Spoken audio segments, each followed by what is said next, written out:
Hi అండి, ఈరోజైతే tasty పనసకాయ కూర నేనైతే ఎలా చేస్తానో చూసేద్దాము. ముందుగా మనం వంట నూనె తీసుకొని కత్తిపీటకి బాగా రాసుకోవాలి. కత్తిపీటకి రాసుకుని చేతులకు కూడా బాగా రాసుకుందాము. ఎందుకంటే పనసకాయ పాలుగారుతా జిగురుగా ఉంటుంది కదా, అందుకనేసి రాసేసుకుందాం శుభ్రంగా. లేత పనసకాయ అండి, ముచ్చిక్కోసేద్దాము. అసలు పాలు చూడండి ఎలా కారిపోతున్నాయో. 4 రోజులు అయింది కోసుకొచ్చి, 4-5 రోజులు అయినా సరే పాలు అంతలా కారిపోతున్నాయి. నేను అన్ని పాలు కారుతాయి అనుకోలేదు, అంటే చాలా రోజులు అయింది కదా కోసుకొచ్చని. పైన మందంగా ఉన్న తొక్క మొత్తము శుభ్రంగా కోసేసుకుందాము. కోసేసుకున్నాక పనసకాయ కడిగేసుకొని ఒక గిన్నెలోకి నీళ్ళు తీసుకొని మనం ఒక సైజు ముక్కలు చిన్న సైజు కోసుకొని ఆ ముక్కలో గిన్నెలో వేసుకుందాము. కండ మారిపోకుండా ఉంటాయి కదా ముక్కలు అనేసి, లేకపోతే కొంచెము కండ మారిపోతాయి. అన్ని ముక్కలు ఎలా ఉన్నాయి ఒకే సైజు. ఒక గుప్పుడు శనగకాయ గింజలు తీసుకొని ఒక 10 నిమిషాలు నానేసుకున్నాను.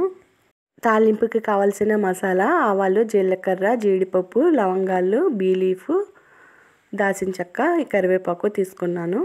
కొంచెము కొత్తిమీర కట్ చేసేసి పెట్టుకున్నాను. అల్లమేమో మసాలా అండి, జీడిపప్పు, దాల్చిన చెక్క, జీలకర్ర, ఎల్లుల్లిపాయలు మొత్తం వేసుకున్నాను. శనగకాయ గింజలు నానబెట్టుకున్నాను కదా, అవి కొద్దిగా కొబ్బరికాయ ముక్కలు వేసుకొని పేస్ట్ చేసి పెట్టుకున్నాను.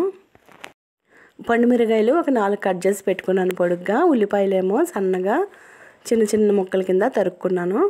మొత్తం కావాల్సినవన్నీ రెడీ చేసి పెట్టుకున్నాను. చూడండి, ముక్కలు, మసాలా, కరివేపాకు, మొత్తం ఉప్పు మసాలాలో వేసుకుని రుబ్బు పెట్టేసుకున్నాను. పేస్ట్ కూడా వేసి పెట్టుకున్నాను. అన్ని ముక్కలు రెడీ చేసుకుని పేస్ట్ వేసేసి పెట్టుకున్నాను.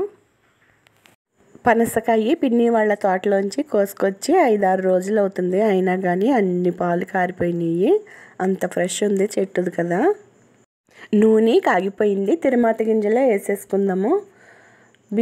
జీలకర్ర ఆవాలతో పాటు బీ లీఫ్, చెక్క, జాపత్రి కూడా వేసేసుకుందాము.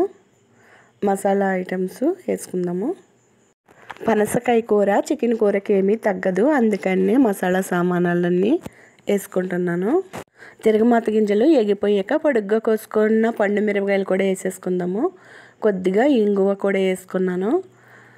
కొద్దిన్ని జీడిపప్పు కూడా వేసుకున్నాను. తిరగమాతలోనే వేపించేస్తున్నాను జీడిపప్పు కూడా.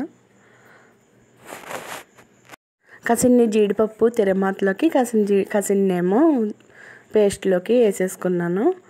కరివేపాకు వేసేద్దాము. కరివేపాకు వేసేసాక పుదీనా కూడా కొంచెము పుదీనా కోసుకొద్దాము. 4 రబ్బలు పుదీనా కోసుకొచ్చి అది కూడా వేసుకుందాము. కొద్దిగా కొత్తిమీర వేసేసుకొని ఉల్లిపాయ ముక్కలు వేసేసుకుందాము. ఉల్లిపాయ ముక్కలు దోరగా వేపుకోవాలి. మంచి బ్రౌన్ కలర్ వచ్చేలాగా వేపేసుకున్నామంటే చాలా టేస్టీగా ఉంటాయి. ఉల్లిపాయలు, పచ్చిమిరకాయలు వేగిపోయాక మనం రుబ్బు పెట్టుకున్న మసాలా ఉంది కదా, అది వేసేసుకుందాము. అది వేసుకొని కసిన్ని ఒక గ్లాసు నీళ్ళు వేసుకుందాము, 2 గ్లాసులు. కొద్దిగా పసుపు, కొద్దిగా కారం వేసుకొని కొంచెం కొత్తిమీర జిమ్ముకొని మూత పెట్టుకొని ఒక 15 నిమిషాలు ఉడికాక చూడండి ఎలా ఉడుకుతుందో. బాగా ఉడికేటప్పుడు పనసకాయ ముక్కలు వేసేసుకుందాము. ఈ గ్రేవీలో పనసకాయ ముక్కలు బాగా ఉడికినాయి అంటే వాటర్ 2 గ్లాసుల దాకా యాడ్ చేయాలండి. ఎందుకంటే పనస ముక్కలు ఉడకాలి కదా, మనము స్టార్టింగ్ ఉడకబెట్టుకోవట్లేదు, డైరెక్ట్ వేసేసుకుంటున్నాం కదా, అందుకనేసి కొంచెం బాగా ఉడకాలి. ఒక పావు గంట ఉడికిపోయాక అంతే, టేస్టీ పనసకాయ కూర రెడీ అండి. కొత్తిమీర వేసుకొని సర్వ్ చేసేసుకుందాము. ఓకేనండి, నచ్చిందని అనుకుంటున్నాను. నచ్చితే లైక్ చేయండి.